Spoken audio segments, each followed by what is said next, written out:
Hello मित्रांनो, मंगेश जाधव ब्लॉग्समध्ये तुमचं स्वागत आहे. तर चला मित्रांनो, आज आपण नवीन आणि एक भन्नाट ब्लॉगला सुरुवात करत आहोत. तर आज मी आहे घरातच, सुट्टी आहे. तर आज आपण जात आहोत जंगलामध्ये. आणि काल तर पाऊस पडला आहे, तर आज जंगलामध्ये खूप मजा आहे. तर बघू शकता समोरचा व्ह्यू असा एकदम सुंदर असा होऊन राहिलेला आहे. तर चला मित्रांनो, जाऊया. नाश्ता वगैरे झालेला आहे, तर निघूया जंगलामध्ये. तर मित्रांनो, आपण निघालेलो आहोत जंगलाकडं. जंगलाच्या वाटेला आहोत आपण आता. आजचा वातावरण मित्रांनो खूप छान आहे, बघू शकता. वरती एकदम ढगाळ वातावरण आहे, मस्तपैकी ढग आलेले आहेत. तर पाऊस आपल्या इकडे कधी पण येऊ शकतं. तर मित्रांनो, काल पाऊस पडला आहे, म्हणजे खूप दिवसातनं काल पाऊस पडला, तर मजा आली खूप. तर पण जमीन भिजली असं नाही पाऊस पडला, पण पडला पाऊस. म्हणजे झाडं वगैरे मस्तपैकी धुवून निघालेत, एकदम हिरवीगार झालेले आहेत. तर मस्त वाटला. तर पाऊस कधी पण येऊ शकतो. या साईडला खूप काळे ढग आलेले आहेत, तर या साईडनी म्हणजे सगळीकडे काळेच ढग जमलेले आहेत. तर पाऊस येऊ शकतो अजून मित्रांनो 8 दिवस. मग गवतसुद्धा येईल हिरवा हिरवा, आणि बकऱ्यांना आपल्या चारा पण होईल, पाणी पण होईल, सगळी सुविधा होईल. तर म्हणजे जंगलातली प्राण्यांची सगळी सुविधा होईल. तर अजून 8 दिवस मग पूर्ण निसर्ग हिरवागार होऊन जाईल, पूर्ण जंगल हिरवागार होऊन जाईल. इकडे समोर व्ह्यू बघू शकता, किती सुंदर झालेला आहे. मित्रांनो, तो डोंगर दिसतोय, तो तेलबिल्याचा डोंगर आहे. हा जो डोंगर दिसतोय, तो तेलबिल्याचा डोंगर आहे. बघा किती सुंदर व्ह्यू झाला आहे. आणि व्ह्यूमधनंच आपल्या बकऱ्या,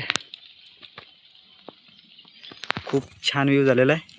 तर मित्रांनो, आणि पाऊस पण पडायला सुरुवात झालेली आहे. थेंब थेंब पाऊस पडायला सुरुवात झालेला आहे. आणि मित्रांनो, हे जे तुम्हाला एकदम सुके जे माल दिसत आहेत, ते तुम्हाला आता काहीच्या 8 दिवसाच्या ब्लॉगमध्ये तुम्हाला एकदम हिरवागार पाहायला भेटेल, एकदम हिरवागार.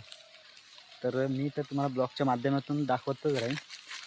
तर बघूया 8 दिवसांनी एकदम हा माल एकदम हिरवागार. मित्रांनो, पाऊस काही जोरातच येते वाटतं. मी तशी मोबाईलला पिशवी वगैरे आणलेली आहे. पाऊस पण म्हणजे ढगे पण एकदम आवाज करतायत जोरात. छत्री पण आणली आपण, एकदम फुल तयारीत आलेलो आहोत. बघा छत्री एकदम बॅगीमध्ये आपण टाकून झालेलं आहे. मित्रांनो, पाऊस तर पडायला सुरुवात झालेली आहे जोरात जोरात, बघू शकता, कॅमेऱ्यामध्ये पण दिसतंय. तर छत्री उगवण्याची म्हणजे काढायची वेळ येते का काय. इकडे बघा मित्रांनो, मुंग्यांची फुल घाय झालेली आहे, पाऊस आलाय त्यामुळे पटपट पटपट त्यांचं काम करून घेत आहेत. तर मित्रांनो, पाऊस तर लागलेला आहे कालसारखाच रिमझिम रिमझिम. तर मी छत्री वगैरे काढलेली आहे, आणि आता फक्त राहिलेलं आहे ओढ्याला पाणी यायला आणि जंगलातल्या छान छान प्रकारच्या भाज्या यायला. तर मित्रांनो, कोणी जर नवीन बघत असेल तर लवकर सबस्क्राईब करून घ्या, कारण काय आपल्या या ब्लॉगमध्ये खूप छान छान प्रकारच्या भाज्या पाहायला भेटतात, आणि वेगवेगळ्या जंगलातल्या वस्तू पण पाहायला भेटतात. त्याच्यामुळे पटकन सबस्क्राईब करून घ्या, तुम्हाला पण जंगलातल्या भाज्या वगैरे पाहायला भेटतील. तर मित्रांनो, आता आपण ब्लॉग पण इथेच थांबूया, कारण काही खूप जास्त मोठा ब्लॉग नको, कारण काही आपल्याला छोटे छोटेच ब्लॉग छान वाटतात. तर चला मित्रांनो, आता आपण हा ब्लॉग इथेच थांबूया.